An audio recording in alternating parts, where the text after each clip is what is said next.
پہلی فصل پڑھتے ہیں، فصل فی ان الاعمال بالنیات، پہلا چیپٹر ہے یہ، پہلا بیان ہے کہ اعمال نیتوں سے ہی ہوتے ہیں، جو ہمارا انٹینشن ہوگا وہی ہمارا عمل کاؤنٹ ہوگا۔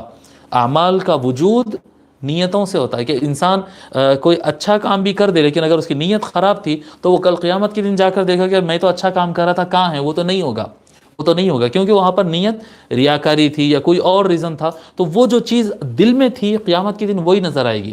اگر انسان بھلے دکھنے میں تو اچھا کام کیا ہوگا لیکن جو من میں جو بات رہتی ہے قیامت کے دن وہی چیز نظر آتی ہے۔ تو اعمال کی بقا اور اعمال کا وجود، عمل وہی کاؤنٹ ہوتا ہے جو انسان کی نیت ہے۔ نیت اگر اللہ کی طرف ہے، اللہ رسول کی طرف ہے تو اسی طرف ہوگا، ورنہ جس طرف اس کی نیت ہے وہی اس کو دکھایا جائے گا۔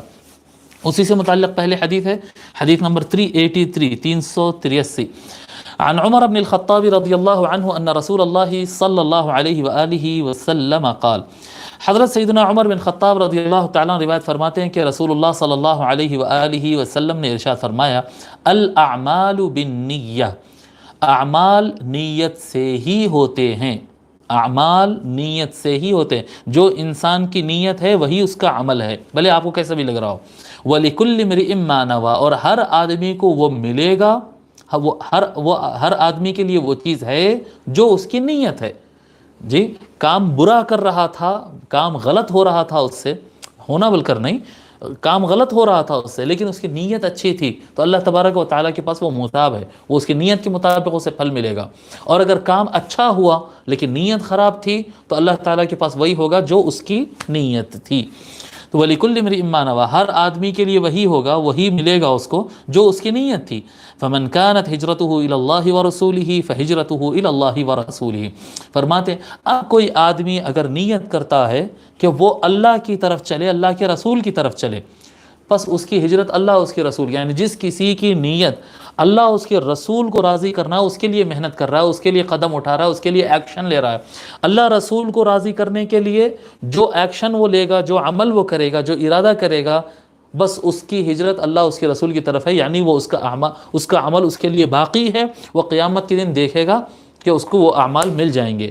جی، وَمَنْ كَانَتْ هِجْرَتُهُ لِدُنْيَا يُصِيبُهَا، اب رہا کسی آدمی کا ارادہ کسی دنیا کو پانے کا ہے، جی، پیسہ مل جائے، عزت مل جائے، شہرت مل جائے، فیمس ہو جاؤں، جی، کسی سے بدلہ نکال لوں، دکھنے میں کچھ بھی دکھ رہا ہوں گا، کام اچھا دکھ رہا ہوں گا، بات اچھی دکھ رہی ہوگی، لیکن مقصد یہ ہے دنیا یصیبها، دنیا کا کچھ حصہ پانے کے لیے وہ محنت کر رہا تھا، او امرأۃ یتزوجها، یا اس کا مقصد ایک عورت ہے، بس اسے شادی کر لینا مقصد ہے۔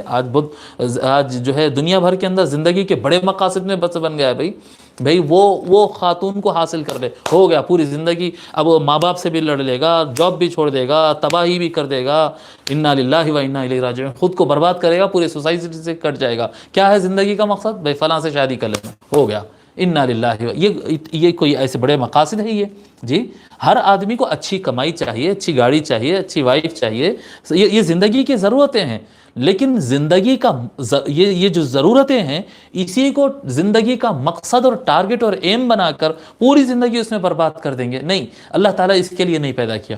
اللہ تبارک و تعالیٰ انسان کو زمین پہ بھیجا تاکہ وہ انسان زمین پہ دوسرے انسانوں کے کام آئے، نہ کہ کسی ایک عورت کی یاد میں رود ہو کر جو ہے اپنی زندگی کولیپس کر کے پوری فیملی کو پریشان کر کے سب معاشرے کو ستیہ کر کے بیٹھ جائے، نہیں، اس کے لیے نہیں پیدا کرا اللہ تبارک و تعالیٰ۔ یقیناً اچھی وائف ملنا چاہیے، اچھی دولت، اچھی جاب ملنا چاہیے، اچھا گھر ملنا چاہیے، لیکن یہ زندگی کا مقصد نہیں ہے، یہ زندگی کا مقصد نہیں ہے۔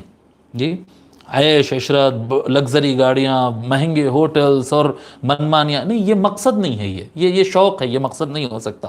مقصد اللہ رسول ہونا چاہیے، اس کو راضی کرنے کے لیے دنیا کو آباد کرنے اور انسانیت کی خدمت کرنا مقصد ہونا چاہیے۔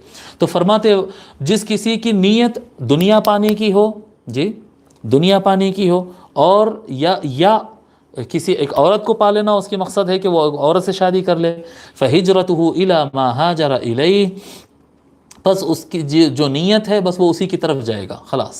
یہ لفظ کو دہرائے بھی نہیں۔ اب آپ اس میں دیکھیے، جب اوپر کا لفظ فرمائے فَمَنْ كَانَتْ هِجْرَتُهُ إِلَى اللَّهِ وَرَسُولِهِ، ایک مرتبہ بولے إِلَى اللَّهِ وَرَسُولِهِ، فَهِجْرَتُهُ إِلَى اللَّهِ وَرَسُولِهِ، بس اس کی ہجرت اللہ رسول کی طرف ہی ہوگی۔ جی، یعنی یہ لفظ کو دہرایا گیا کیونکہ یہ لفظ پسند تھا. جس کسی کا مقصد اللہ رسول ہے اس کو اللہ اس کی نیت کے مطابق اس کو اللہ رسول ملیں گے. پھر اس کے بعد جس کو دنیا چاہیے یا عورت چاہیے، ٹھیک ہے، اس طرح سے بیان ہوا. تو فہجرتہ الی الدنیا او امرأہ نہیں لکھا، نہیں فرمایا، بلکہ کیا فرمایا؟ فہجرتہ الی ما ہاجر الیہ. بس جو اس کی نیت ہے اس کے ساتھ وہی ہوگا خلاص.